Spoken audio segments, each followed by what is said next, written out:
All right, well, welcome. Glad you guys made it. As you're coming in, getting yourself comfortable, we're going to talk about Karl Marx some more. So always a nice, comfortable, hey, Jordan, a nice, comfortable Tuesday night talking about Marxism. But just kind of give you a quick FYI why we're doing this as you guys are getting yourselves settled. Again, it's all on the app, so if you miss something, you can catch up. But there's something about kind of being here public. We're going through this book on Marxism, and the first, maybe 20% of the book was on the man himself. And then now we're going to move into a bit of sort of Marxism and its persecution of religion. And I just want to kind of begin here with sort of a setup. I'll say a prayer, and we'll jump in and we'll have some fun. So welcome to Tuesday Apologetics. So God, I thank you so much for this time and for the folks that are here, that are coming here, that are watching. Thank you that you give me this privilege to do this. I can't believe it. You're so, so good. Lord, I want to first pray for the elections in this country. We are facing a pretty big election. And a lot is at stake, and more than people realize at times. But ultimately, Father, our hope is in you coming back. We're not. This is not our home, Lord. Your church served and grew under tyrants and under massive persecution. And so nothing in the government, nothing that happens in the kingdoms of this world can stop your gospel from spreading. Help us to remember this. But Father, also, Romans 13, understanding our citizenship here, understanding that the government, the particular philosophy of Marxism is opposed to you. Help us understand what that means. Help us to understand how to actually take captive the ideas and philosophies that are against you, taking them captive as they come into our own minds. Lord, I know that you haven't called us to be activists for politics, but for the gospel of Jesus Christ. But to do so, we do have to understand the opponents to your gospel, all the places that it comes. And so, Father, I pray you would awaken us to understand that, understand our role, and that you'd use us in this teaching in a profound way to make us better apologists. Help us be a light in the darkness. And I just pray that people come to know you through our influence. In Jesus' name, amen. All right, so The Devil and Karl Marx. The book is about the devil and Karl Marx and that sort of understanding the impact that Karl Marx has had. And last week, if I could kind of summarize, basically, if you went into downtown San Diego right now and saw the drug-addled homeless guy yelling obscenities, and sort of smelly and all the rest, and you think to yourself, man, that is a bug of Marxism. That's Marxism gone wrong. You'd be remiss until you remembered that Marx himself looked a lot like that, and so it's sort of interesting that the guy that developed the system looked a lot like what was produced by the system. But Marxism is a specter, as Marx himself called it, and we hear the term and its reference constantly to economic realities. And today I mentioned that Marxism is more akin and focused on sort of what I call cultural Marxism. It's cultural issues. All that aside, here's the issue. Marxism is opposed to Jesus Christ. It's not opposed to Jesus Christ by accident, but on purpose. Marx's stated goals, Engels' stated goals, was the destruction of religion, period. And so here's why this is important. We live in a country founded on religious freedom, but we do not live in a particularly secular country. We live in a country that was founded by religious Protestants, and that country was founded to give them the freedom to practice their religion without the government's interference. And again, the idea that we're a secular nation, a secular government, has been sort of a rewriting of our own history. But all that aside, the issue is when we notice that the West, we use that term, I want you to remember that term as it's used constantly. The West is a term that is not biblical. It's not about the Bible, but it is a society built on principles that come from this book. And that's the thing we have to remind ourselves. So opposition to the West really looks like opposition to these presuppositions. And that's really what we're getting to. So Marx proposed, or Marxism comes with another set of presuppositions. So I mentioned it already in our election. Tim Walz, the VP candidate, who's having a debate, I believe, like tonight with J.D. Vance, with J.D. Vance, and Walz has said, just recently, as a few months ago, I mentioned that socialism is just good old-fashioned neighborliness, and I'm like, this is, again, the face that we see on these things. Kamala Harris is constantly talking about equity, even when it comes to the climate and whatnot. She says that equity is the idea that you have equal outcomes. And again, you hear that and you say, well, what's wrong with equal outcomes? And so the idea is that equal outcomes is the idea of taking from people that are successful and giving to the people that aren't. And this isn't out of charity. This is, at gunpoint. And so the ultimate idea with equity and this whole picture is, and Marxism is ultimately revenge of the losers. It is a philosophy not built on making people that are doing poorly do better. It's punishing people for success. And you say to yourself, well, what does that have to do with Christianity? And we've covered this a lot. Tonight we'll get to it explicitly. So what do I mean by that? So chapter 5, we're talking about Marx and Lenin and sort of Marxism and its opposition to religion. I want you to understand why this is so important, because like the closest thing you could see to this to me was during COVID, something like the regulations during COVID. So during COVID, churches were shut down, but liquor stores were open, right? Like gathering at church, literally our church was at that moment shut down when the BLM riots were happening. So we couldn't meet together to sing, to worship. The idea was that it's just too dangerous. And then the BLM riots happened, people outside rioting in mass, largely without masks, and even still they're outside, like right up next to each other, whatever, during COVID. And then there's a giant sort of governmental letter that came about from a bunch of doctors and nurses and whatnot saying that there's no risk of COVID from these riots. Or a better way to say it is, the cause of BLM is so important that it's worth risking COVID. This was actually put forward to us, and you guys lived through it. Go back and look at this. I spoke about it openly at the time, but here we are sequestered. We couldn't meet. I remember us at the last ministry center talking about this, and the moment that happened in the BLM riots, like, we're opening next week. And that's when we opened up. We opened up before anyone. And the reason why, when that happened, I'm like, this isn't about logic. It's not about safety. This is an ideology. They said the BLM riots were an important feature, and the church is not. It is less valid and important. So who's the government saying these things? Where's this coming from? Who gets to decide that is a pretty big deal. So communism begins where atheism begins, declared Marx in the Communist Manifesto. He and Engels remarked, quote, "Communism abolishes eternal truths. It abolishes all religion and all morality." That's fascinating to say this, because at first glance you would think that Marxism is secular. I keep going back to this. The idea of abolishing religion is a misnomer. It's their stated goal, but it still establishes its own. Like if you look right now today, the people that are the most Marxist are using all the oughts and shoulds of religious language, but they want to get rid of religion. So again, let me just repeat this. This isn't someone saying this against Marxism or communism. This is Marx's own statement about Marxism, communism. This is his own statement, again, is that communism begins where atheism ends, and that communism abolishes eternal truths. If the goal is to do that thing, it abolishes all religion and it abolishes all morality. The apostles of Marx and Engels took that to heart, and in communist Russia, the Bolsheviks in particular picked up the spear. Quote, "A fight to the death must be declared upon religion," asserted Nikolai Bukharin, the founding editor of Pravda, and one of Lenin's and Stalin's leading lieutenants, adding counsel to, quote, "take on religion at the tip of the bayonet." This language is stuff we're not used to hearing, but I just want to make sure you don't miss it. Bukharin spoke for the Bolsheviks, saying religion and communism are incompatible, both theoretically and practically. Communism is incompatible with religious faith.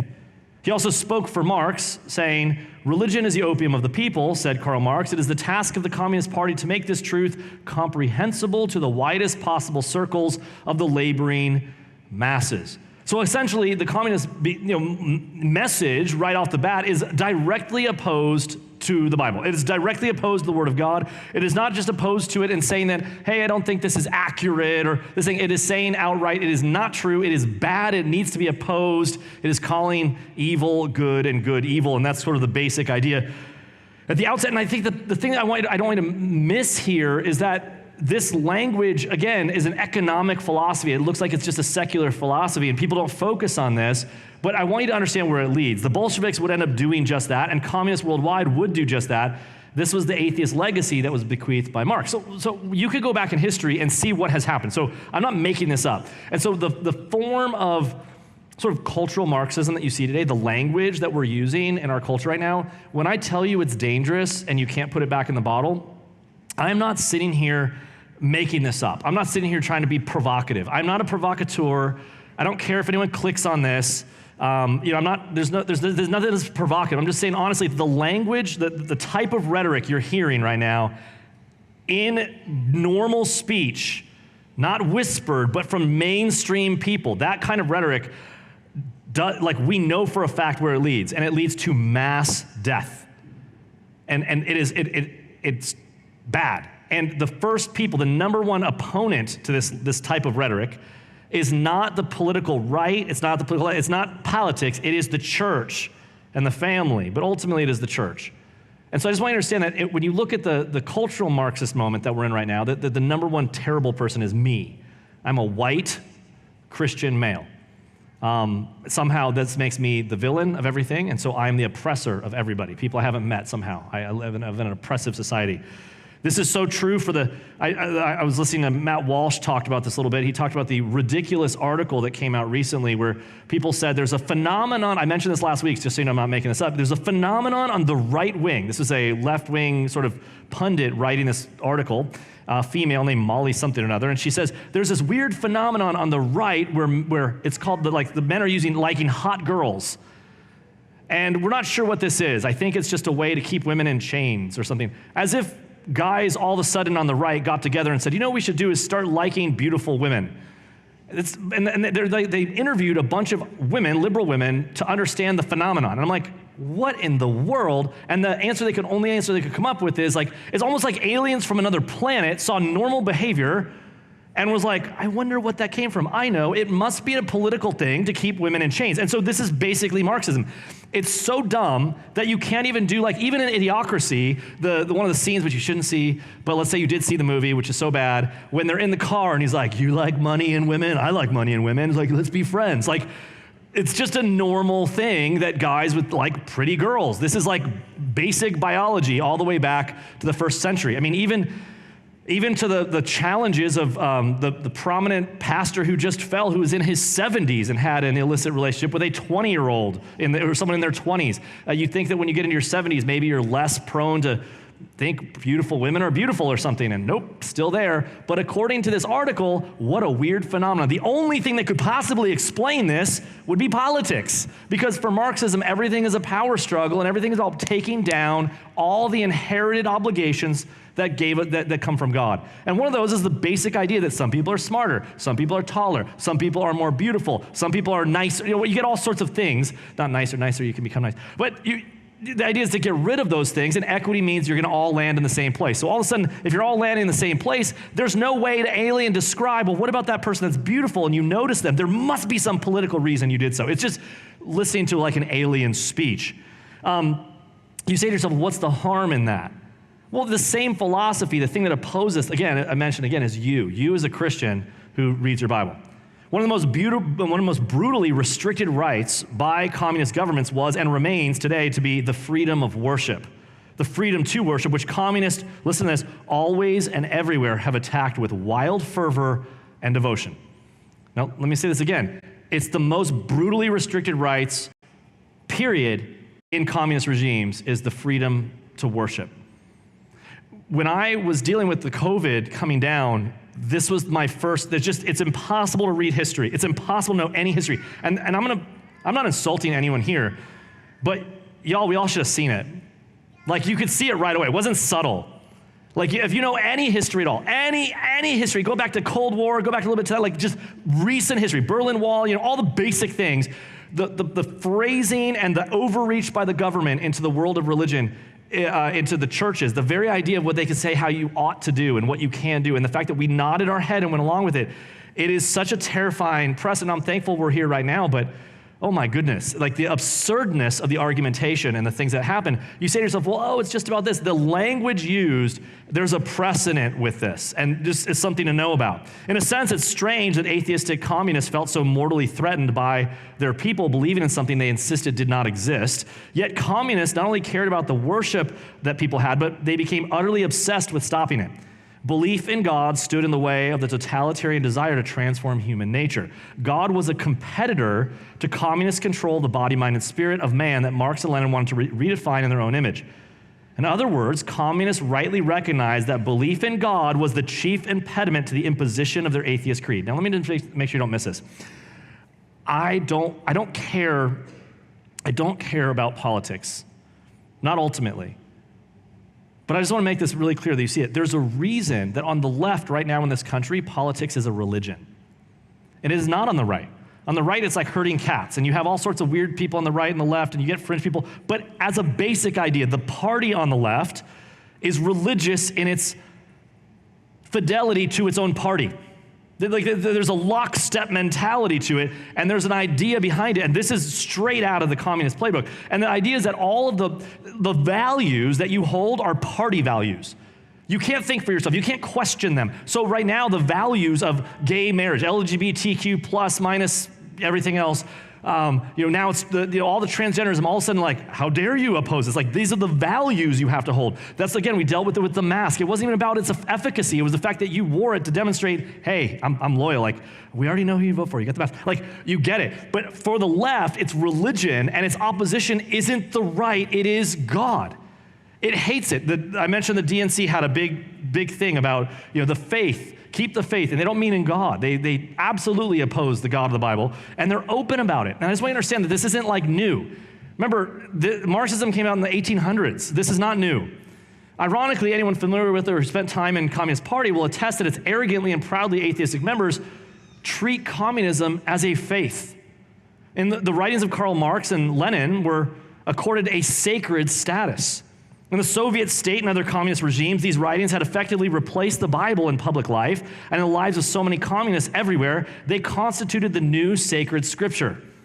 Now, in a world where people don't read, we tend to use propagandists. We have our talking heads that repeat the same slogans. And if you ever wonder what's so fascinating, especially on left-leaning networks, is you'll hear them use a phrase, and it's like everyone's favorite word, and every network will use the exact same phrase. So the word came down the pipe that, okay, J.D. Vance is weird, and then every person, and then all their comments, J.D. Vance is weird, weird, weird, weird, weird. It's like they all got the memo, and they're all like lockstep robotically in it. On the right, it's totally different. It's, again, wackadoodle all over the place, but you just don't have that same kind of cohesion that you see on the left, and there's a reason for that.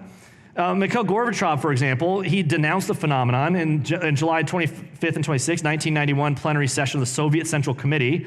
Gorbachev derided what he aptly called communist fundamentalism. And so, again, and he said that in the Soviet Union, the writings of Marxism, Leninism be turned into a collective of canonical texts.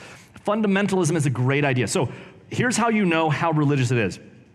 In a secular society that believes in science, questioning things should be welcomed, right? That's a normal behavior. Like, hey, can you help me understand? I have a good question about that. That's a scientific thing. Let's dig into it. We want to learn stuff, right? When you're in a religious place, the very idea, oh, you're a climate denier.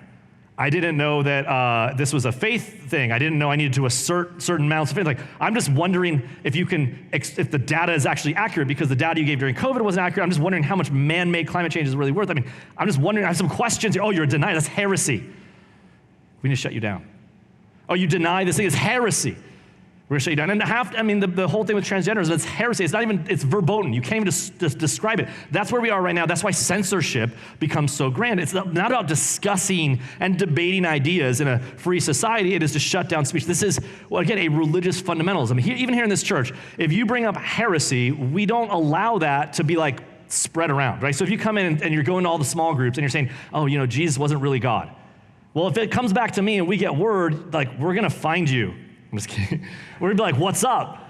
And I've had people really mad at me. I've had people come in and say, they go to the groups and like, did God really say? And I'm like, there's a difference between that and like, did God really say? Like, and when it comes down our pipe, we like, hey, how's it going? Hey, stop doing that, please.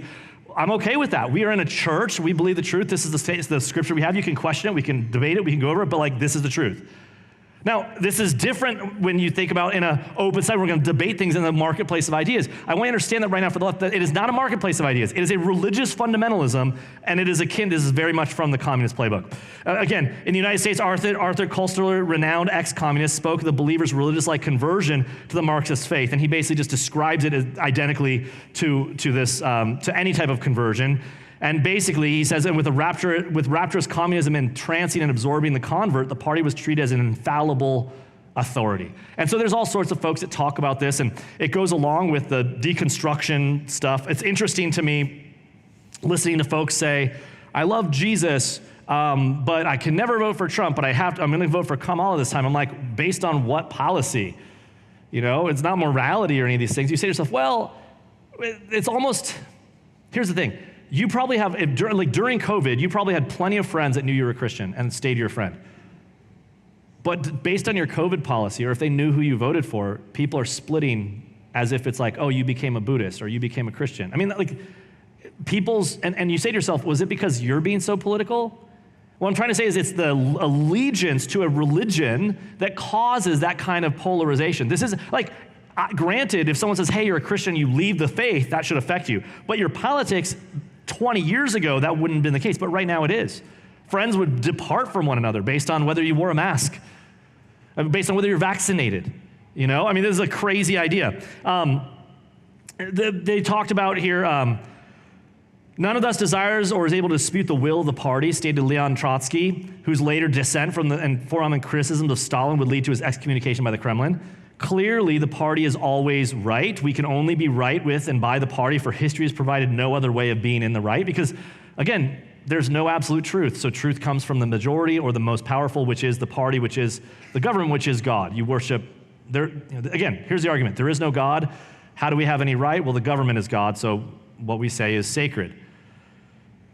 The esteemed diplomat scholar George F. Kennan described this as the, quote, infallibility of the Kremlin. He noted that communists like the old, quote, white dog before the phonograph responded only to the master's voice, and that master was the Kremlin. Truth is not a constant, but is actually created for all intents and purposes by the Soviet leaders themselves, wrote Kennan in his classic dispatch. The sources of Soviet conduct is what it was called, and it may vary from week to week, from month to month. There's nothing absolute or immutable about it, nothing which flows from objective reality, but the point isn't that it's objective, it's that you follow it. So when you read George Orwell's 1984, he had this fascinating statement in the very beginning. He says there was a secret police, but there were no actual laws that told you what was illegal that you would know. They was constantly changing. They could just make it up. The idea is that you just had allegiance to the party. You had to love Big Brother. And so right now, whatever the new word is, you can't say homeless anymore. It has to be,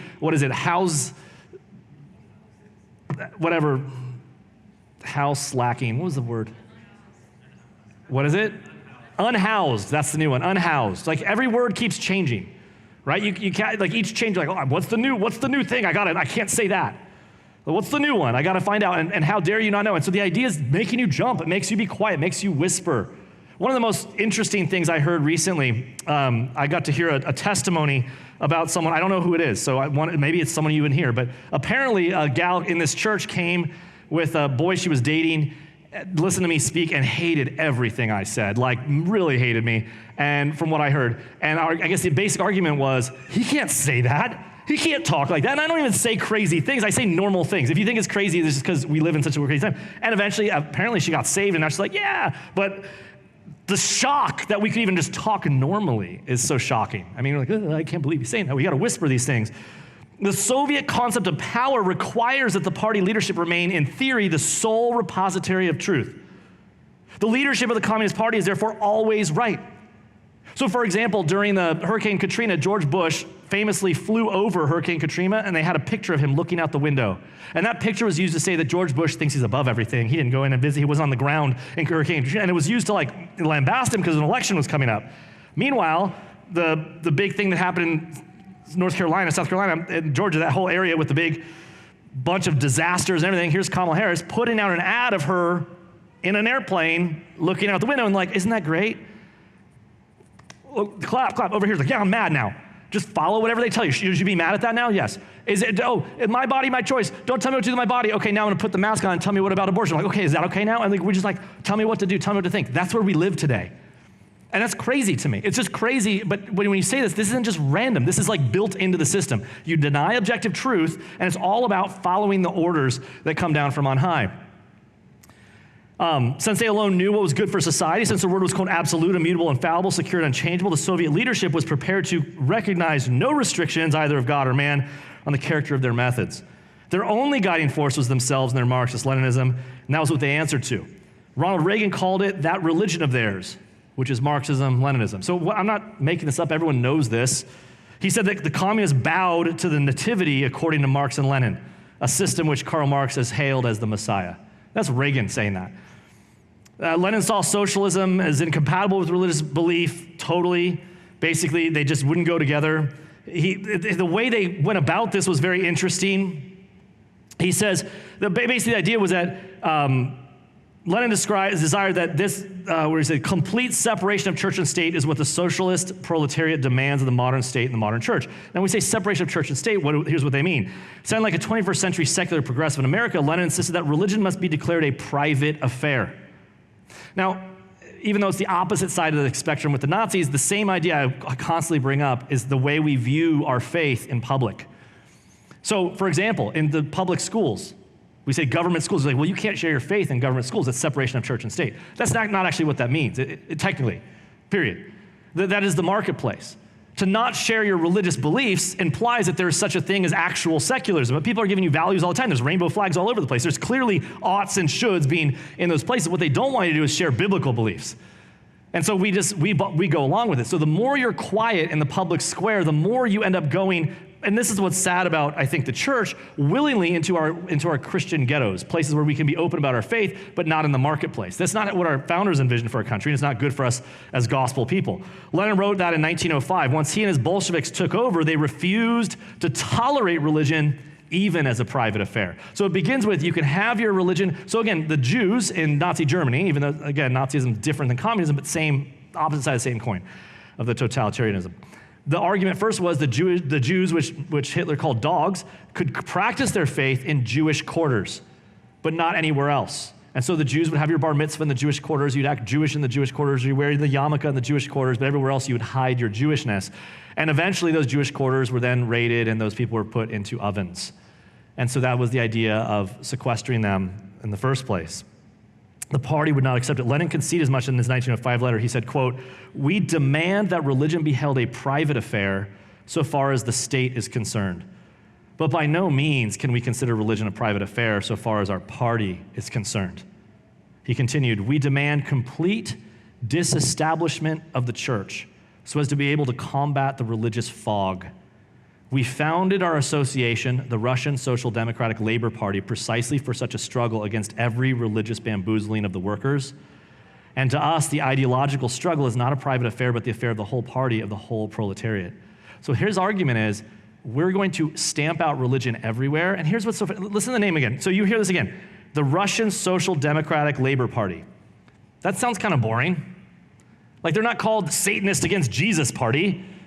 Like, it sounds political. It sounds like wake up. I want to hear, when you hear this language, behind this language is very insidious challenges to your beliefs.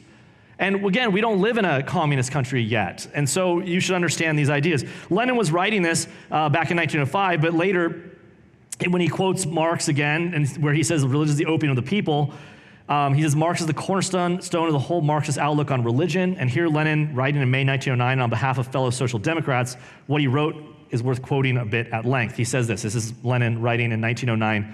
He said this: "It is the absolute duty of the social democrats to make a public statement of their attitude towards religion." So one of the things that's interesting to me is that on the left, in particular, statements of allegiance are pretty normative. In other words, the idea that you have to you put the rainbow pin on, you do the thing, like you say this allegiance idea. What happened to leave me alone, freedom, everyone does their own thing? Marx's whole point came into this. He says social democracy bases its whole world outlook on scientific socialism, Marxism. This is what he calls Marxism, as scientific socialism. Notice again how he's dressing it up. "The philosophical basis of Marxism, as Marx and Engels repeatedly declared," this is Lenin writing, "is dialectical materialism, a materialism which is absolutely atheistic and positively hostile to all religion." Now, first of all, I just got to break apart here. I know I don't have a lot of time, but I just got to settle this. I was having a conversation the other night. We had a cigar night. I had a wonderful conversation with a wonderful man who's an atheist. Doesn't know what he's talking about. Very nice. And one of the challenges he said is he's like, look, I've studied this out, and there's no proof of God in science, and you'd think if there was proof that all these religious texts in the Bible would spend a lot more time talking about the proof of it. And I was very nice, but the problem with being in the sciences is it doesn't mean you're good at philosophy, and so most of the time you read popular level books and think that you're getting good philosophy because they wear a lab coat, but it's not smart. And I was very nice to the man, but I said, listen, the argument you're making is that science doesn't prove God, but that's based on the idea that we live in a merely material universe. There is no immaterial things, but your mind is immaterial. Math is immaterial. All sorts of things are immaterial. Science doesn't prove you have a mind. It can prove you have a brain, but not a mind. And science can't prove a lot of things that we would talk about as that you exist and you understand they're immaterial. And further, science tests things of the five senses. So I'd say to yourself, let me ask you a question. Is this statement something you believe is true? I only believe in things that are scientifically proven. He goes, yes. I said, okay, well, where can you measure that? Where's the experiment that can weigh it out? How many times can you repeat the experiment? He goes, well, I'm like, that's basically you just made a philosophical statement that you don't like philosophy. That it's absurd. It's self-falsifying. So the idea that the atheistic viewpoint of God is this. It says, well, in a material universe, if you open up the car outside and you open the hood and you see an engine and you don't see Mr. Ford in that engine, you say, well, see, there's no Mr. Ford. And you say, well, time out.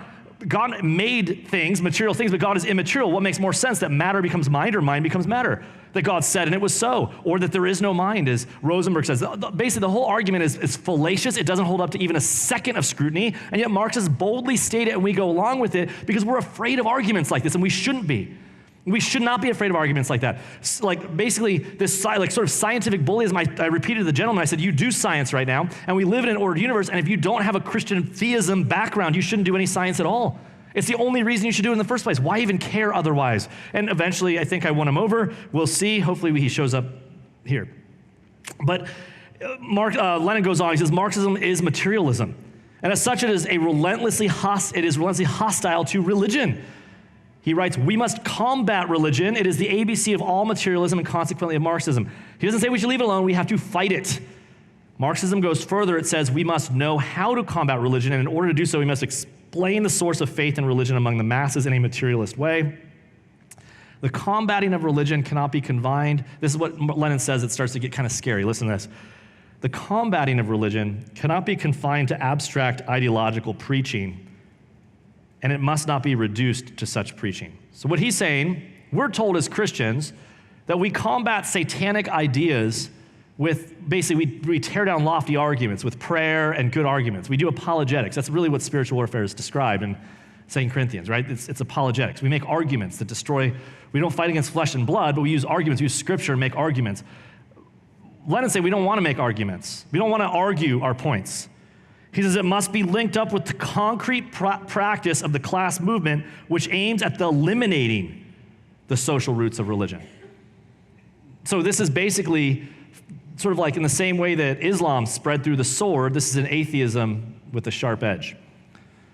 If he goes on and talks about like no priest could be a Leninist, a Stalinist, a communist, and yet many priests were. And basically the idea, their argument was, if you were dim-witted enough to join the ranks of the Lenin friends, they would totally accept the help of a, quote, useful idiot. That's what they called them for their revolution.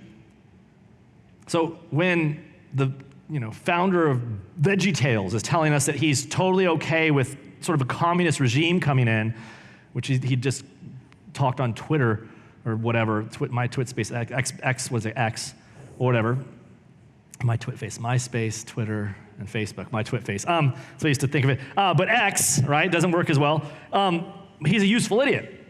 Basically with a religious garb, arguing for a thing that's totally anti-God in every way without realizing it. And Marx has always used that for the revolution. They wrote, if a strange priest ever tried to share his faith with the fellows, well, he would be shown the boot in the door. So these guys are used all the time. Lenin often spoke of religion as the opium of the masses, parodying his materialist idol, and this became dogma of the Communist Party under both Lenin and after his death. The program of the Communist International, adopted at the Sixth World Congress in 1928, 4 years after his death, stated, quote, one of the most important tasks of the Cultural Revolution affecting the wide masses is the task of systematically and unswervingly combating religion, the opium of the people.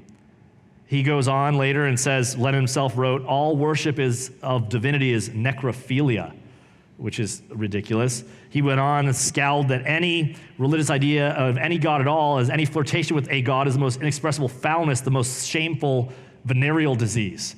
That's their view of religion. He boasted as a teen that Lenin boasted as a teen as he removed the cross that hung over his neck and literally trashed it. He said, I threw it in the rubbish bin.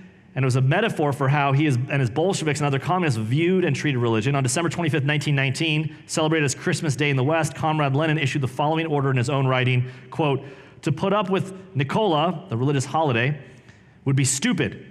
The entire Cheka must be on the alert to see to it that those who do not show up for work because of Christmas should be shot.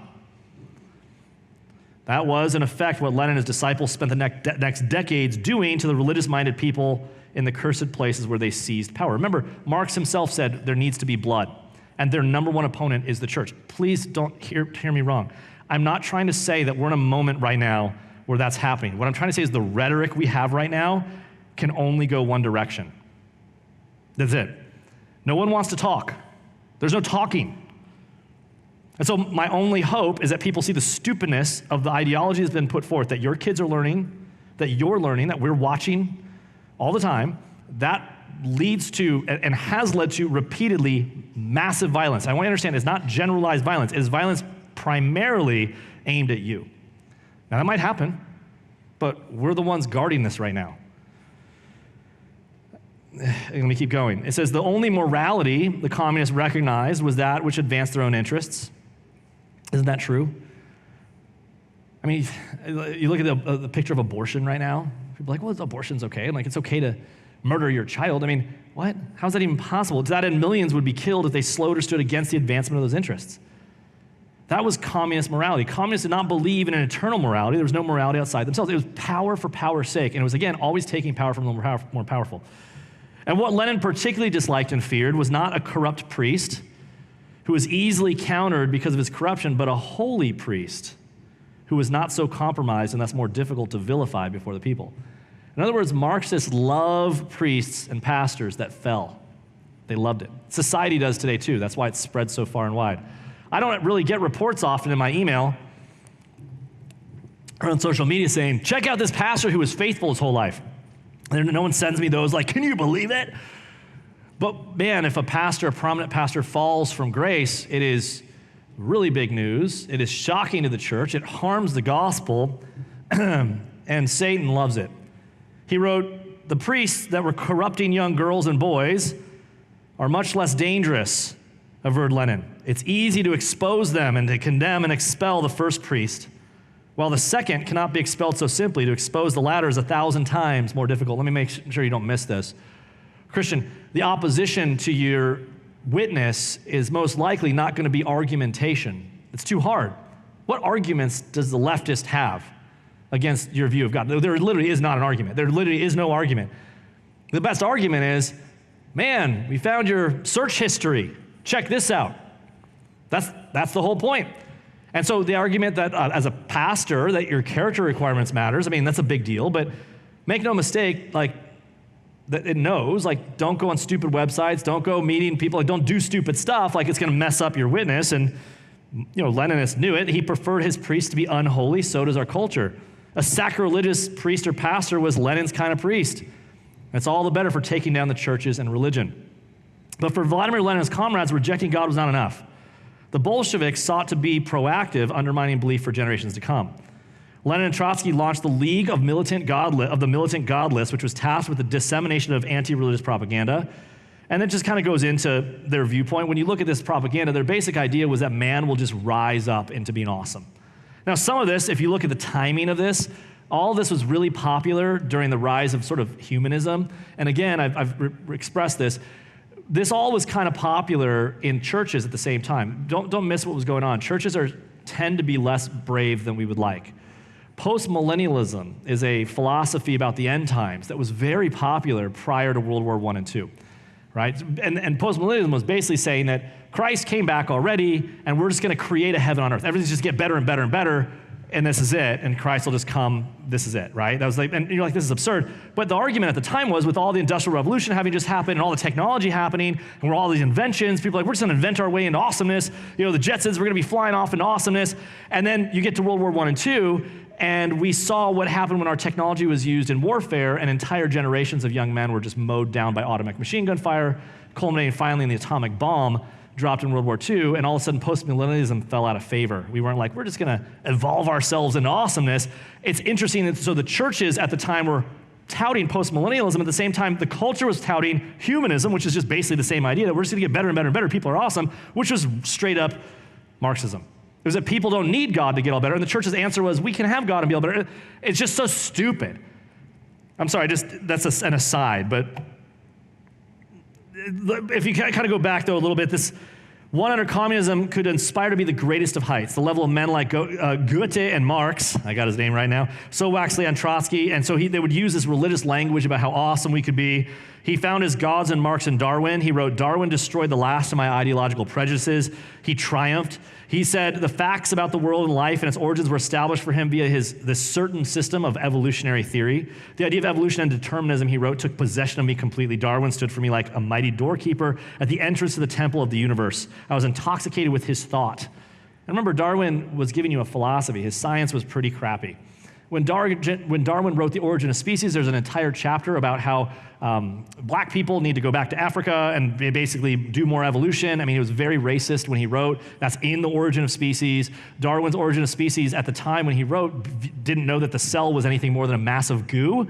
And so he'd say, hey, see that beak and see that beak, see how they're kind of the same? And then later we look in, biology, and we get to see, in cellular biology, wow, there's a lot going on with the protein synthesis and all the things happening, and we realize, wow, there's not enough time for Darwin's theories to work. So now the prevailing Darwinist view is that we were seeded here with organic material on the back of crystals from outer space.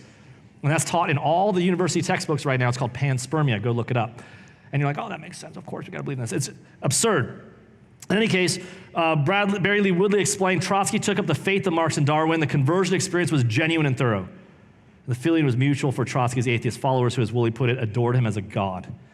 The overall atmosphere of the communists might have been best captured by ex-communist Whittaker Chambers, who said that Marxist-Leninists repeated man's first mistake in the Garden of Eden.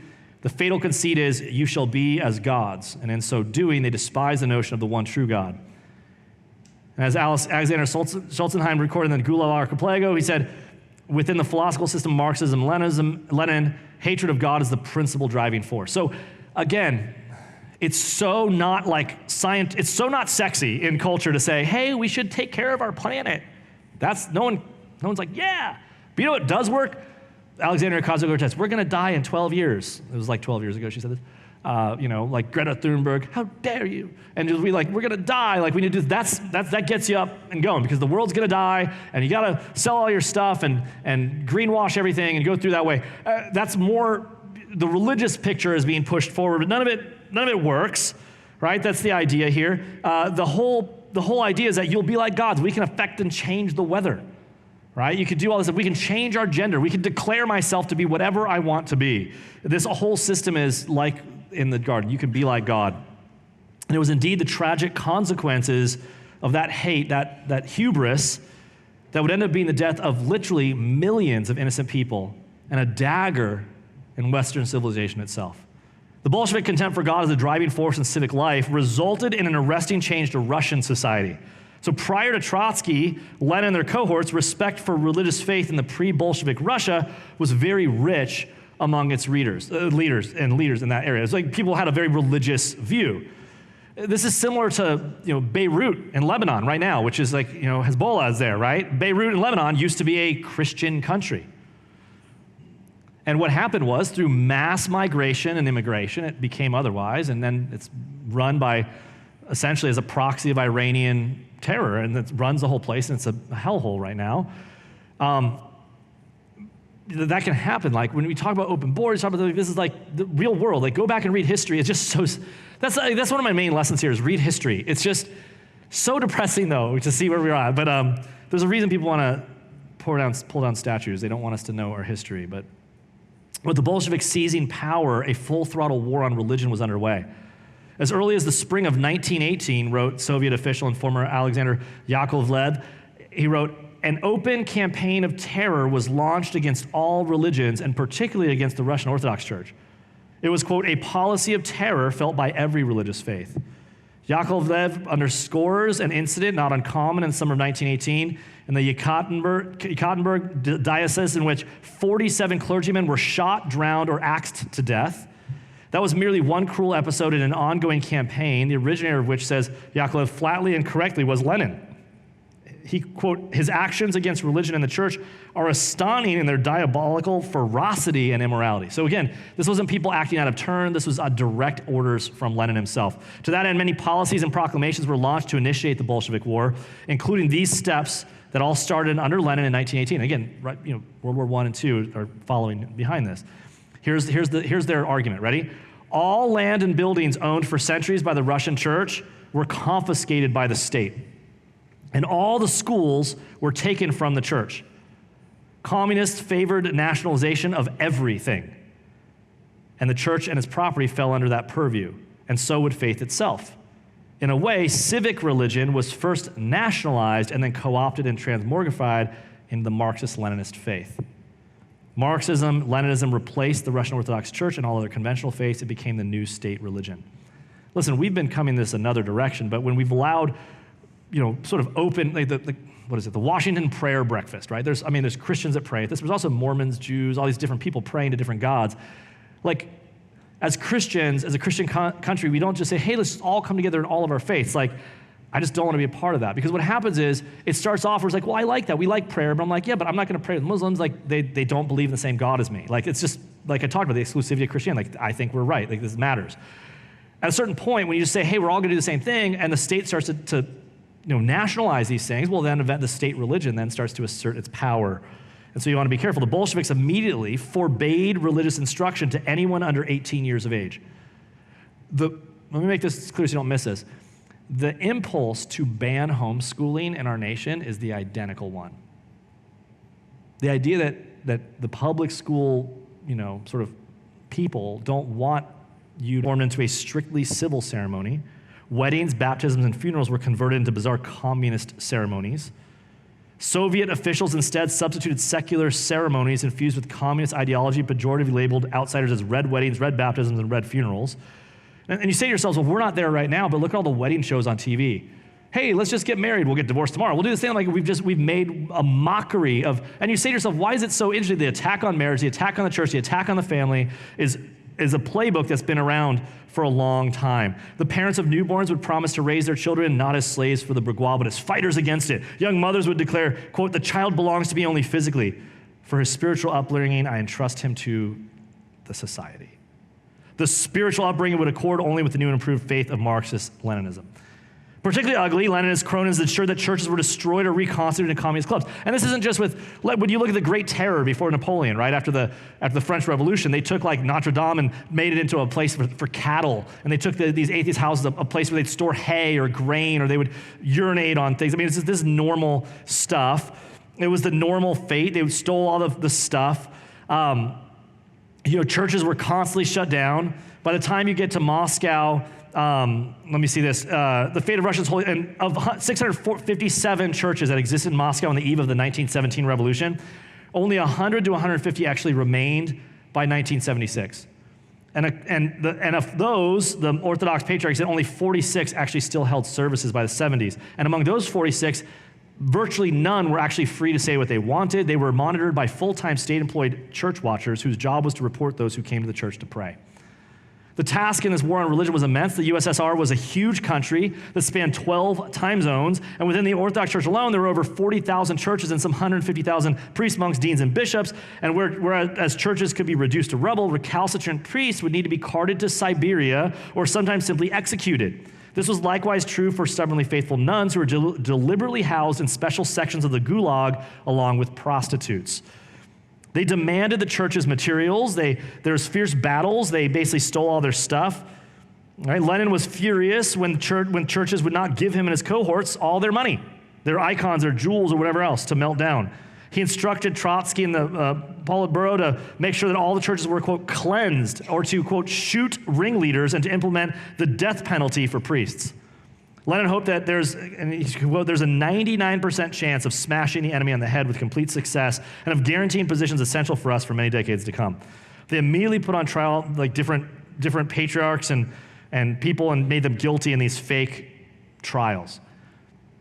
Like Karl Marx, these communists who claimed not to care about property and wealth were in fact obviously consumed by material desires. There's no debate as to the Bolsheviks' intention.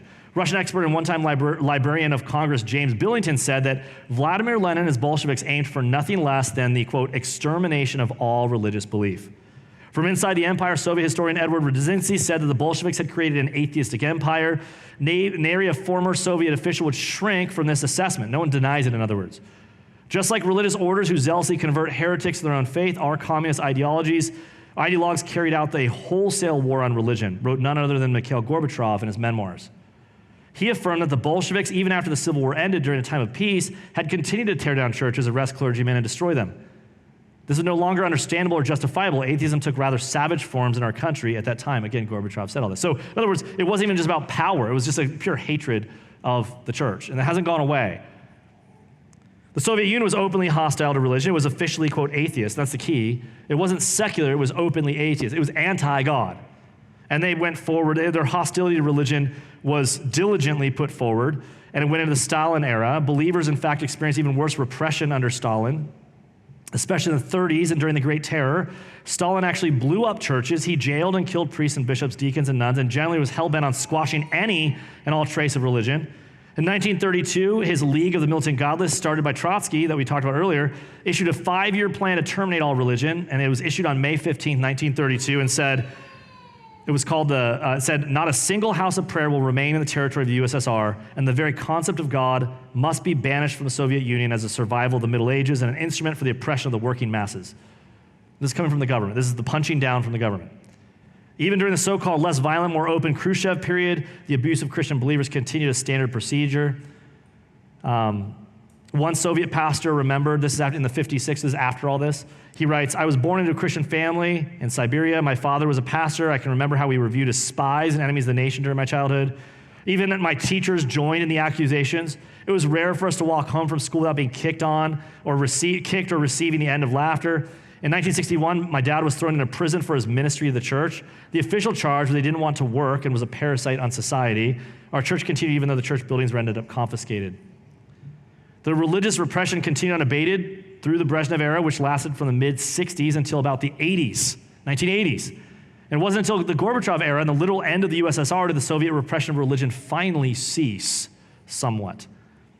And all of this, the Soviet Union was reflective of the communists all over the world as a whole. The endemic atheism translated to a form of vicious anti-religion that included a systematic, often ruthless campaign to eliminate belief at the outset of the Soviet state and still continues in various forms of communist countries to this day, from China, North Korea to Cuba at this very moment. This ideology right now is literally on the ballot. They're openly Marxist, openly, Kamala Harris's dad wrote a whole book on Marxism, as a positive. Openly Marxist. Now Barack Obama is very Marxist. So again, our country's not over no matter where election goes. But just understand what's happening here. These beliefs are not just political beliefs. Whether the totalitarian leader was Fidel Castro or Pol Pot or Joseph Stalin, the sentiment was the same. Wherever they went, from east to west, from Africa to Asia, from Phnom Penh to St. Petersburg, communists shared one goal: the annihilation of religion. Communists quibbled over the details of how to implement Marx's vision, but they were unanimous in one thing: religion was the enemy, the ultimate enemy, a rival to Marxist mind control, and it had to be vanquished regardless of costs and difficulties. Again, the push on every TV show, in every bit of, every law that's being passed right now that's trying to chip away at these things, you say to yourself, oh, it's just trying to make a better world for LGBTQ+. No, all of it is meant to eventually, is to oppose your beliefs. Constantly and everywhere. And when we're just whatever, okay, that's cool. It is our apathy, it is our ignorance that allows this to happen. Because the people saying these things have dumb arguments, and there's not even that many of them. But we're just spending our time go to the relationship series, at the movies, learn about, it just blows my mind. I lose my mind on it. The atheism was integral to their revolution. Even if they didn't have political power, they still found ways to persecute believers. They still did their best to do that. Even in America during the entire time, you could scroll by newsstands during that time, and right in the front, the Daily Worker was a communist paper would write, "There is no God." Every Easter, Time magazine or whatever is "There's no Jesus," and came from Ishtar, and all this. It's just coming out in all our media constantly. You're what's behind that? Richard Wurmbrand is a pastor who endured 14 years of hell in a Romanian prison, we mentioned, and he detailed some of the unspeakable cruelty he witnessed in testimony before U.S. Congress in his widely read Tortured for Christ, which was first published in 1967. Now, the rest of this chapter gets into a bunch of stories. I'm not going to read them to you. They're terrible to read. They're all about torture. They're more wicked than you can imagine. They're more disgusting than you can imagine. They're worse than a Saw movie, but it's real. He wrote, thousands of believers from churches of all denominations were sent to prison at that time. I mean, you say, wait, time out. How do we get to a place where we're inventing the steam engine? How do we get to a place where we're getting ready to make rockets to go to the moon? And we're coming up, there's like groups trying to put Christians in jail. And you say to yourself, like, in our country right now, it's not overt yet like that. It's there, it's 100% there. If you think I'm reading into this, you are disingenuous and a fool. I'm just gonna say it right now, you're a fool. And if you're passionate against me right now, go ahead, enjoy your life. But one day you're gonna realize I'm right. I have nothing else to say. Like, that's all I got. Like, what? I'm not going into deep, like, none of this is like deep stuff. This is like openness to Congress. Talk to Congress. In 1967, he wrote, not only were clergymen put in jail, but also simple peasants, young boys and girls who witnessed for their faith. The prisons were full. And in Romania, as in all communist countries, to be in prison meant to be tortured. You weren't just left in prison, you were tortured in prison. Wurmbrand's captors carved him in a dozen different parts of his body. I'm not quoting the rest of it, I'll just say that. They burned 18 holes in him. He wrote, what the communists have done to Christians surpasses human understanding. He said that communist torturers often told him as they tortured him, there is no God, no hereafter, no punishment for evil. We can do what we wish. Wurmbrand describes crucifixion at the hands of communists. Christians would be tied to crosses for 4 days and nights in mockery. Isn't it interesting that the Romans and the people and Jesus was crucified mocked him? Why would they mock him? There's like a satanic hatred behind all this. That's the kind of point in this book. Like, there's a satanic conspiracy constantly against the word. And look, the demons and the demonic things you fight, again, is not the stupid idea of Ahab and Jezebel spirits at your workplace, okay? If anyone, get out of that crap. Like, the actual things are the philosophies that are being put forth, and we're like, communist socialism is just good old-fashioned neighborliness. And we're like, that's the actual thing. What Wurmbrand described from prison, the prison of Patesti, is just a small bitter taste of an awful place filled with tales of depravity. The evils that prowled about the political penitentiary and brainwashing re-education center in the city of Patesti, located in the Argas River in Romania, beginning in 1949 and continuing among several years and perhaps thousands of inmates, have been acknowledged in the communist world and noted by the likes of Alexander Solzhenitsyn but have not received the attention that they should in the West. In other words, this stuff that we're talking about, and then it's just story after story after story. I'll give you one quote. It says, when a victim was a theology student or a person with a certain religious feeling, he was made to genuflect to the bare bottom of one of the re-educated, to call that bottom an icon and to kiss it. He would literally have to blaspheme the Lord. When you go to your workplace, they start teaching you different things. I mean, how many values here go against your God? At what point can we stand up and say, oh, give me a break? No. Like, I'm going to tell you right now, to live for Christ right now in this country will cause you to lose something right now. And I can't tell you what that is. But I said this to you during COVID. I said, we didn't know where it was going to end up. I was like, you might lose. I was getting letters from all over the country based on the fact that on the internet, I guess I was saying normal things. So the people, a bunch of Navy SEAL guys over in, they don't live here, were like, stood up and said no. And they were being put in these, the barracks, they're going to trial. And they're like, what should we do? And I'm like, keep standing. I don't know. And then meanwhile, you have religious people like, go along with it. Like, it's governments that did it. It was Nero and the governments that persecuted the early Christians. It was opposition to Caesar. Listen, there's no such thing as secularism in the world. Every belief is a religious belief at some point. It has values and whatnot. And if your belief is true, I just talked about it on Sunday, if Christianity is true, then these other beliefs are false. And it's okay to live in a society. We don't take over society and force people to believe our beliefs, but we live in a society where we fought to create a country where we're free to practice those beliefs. And here's what just baffles me. We're scared. What are we scared of? Like, honestly, like I'm speaking to us here. Like, what are we scared of, honestly? Like, if you're on, I can tell you what I'm scared of. We're scared of looking dumb. I don't want to look like a religious guy. I want to seem reasonable to people, right? I want Like, we all want to do that. We don't want to be at our workplace and be like, oh, that's the guy that doesn't believe in the climate change. Like, oh, look, the guys over there, a bigot and a hater. He's a backwards. I'm like, but go back a step. People were like burned to death. And what we have to face is someone being mean to us. And so my point is, guys, our hill, the time God's given us right now, look, I hope Christ comes back tonight. I really do. And I hope he takes us to be with him and all that. And it can happen tonight. Amen. And our job as Christians is to make disciples. But as we go out and make disciples, we have to be bold about that. We need to be bold about the gospel. We need to be bold about making disciples, because what happens is this type of ideology, all it's trying to do is to get you sequestered into your little groups where you talk in a normal voice in your church campus. But at your workplace, you whisper at best. I hear stories all the time. Someone goes in a workplace and they find out they're a Christian. Someone's like, I'm a Christian too. Why are we whispering? In America. Guys, this has to be the hill we die on.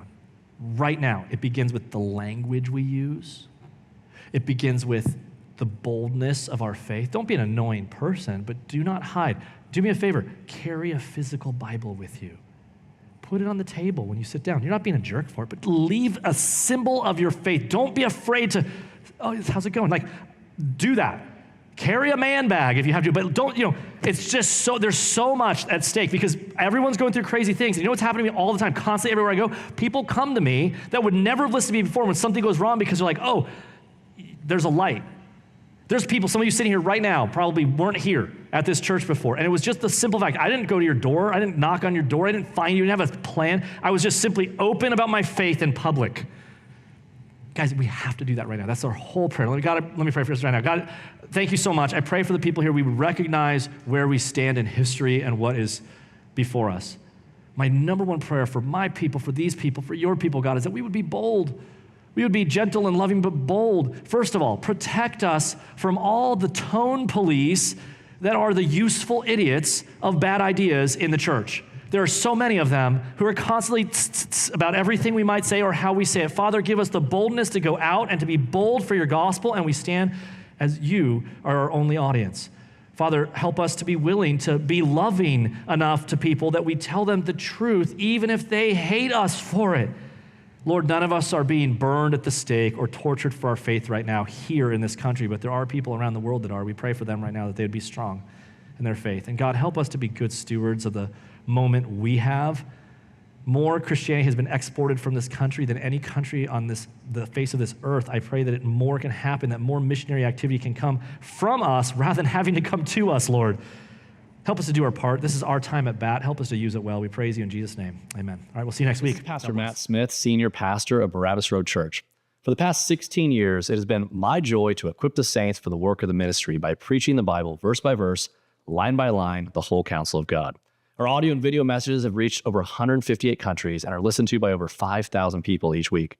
Many of you who listen weekly have been through our doors, and I'm thankful that you continue to use us as a resource for your enrichment and edification.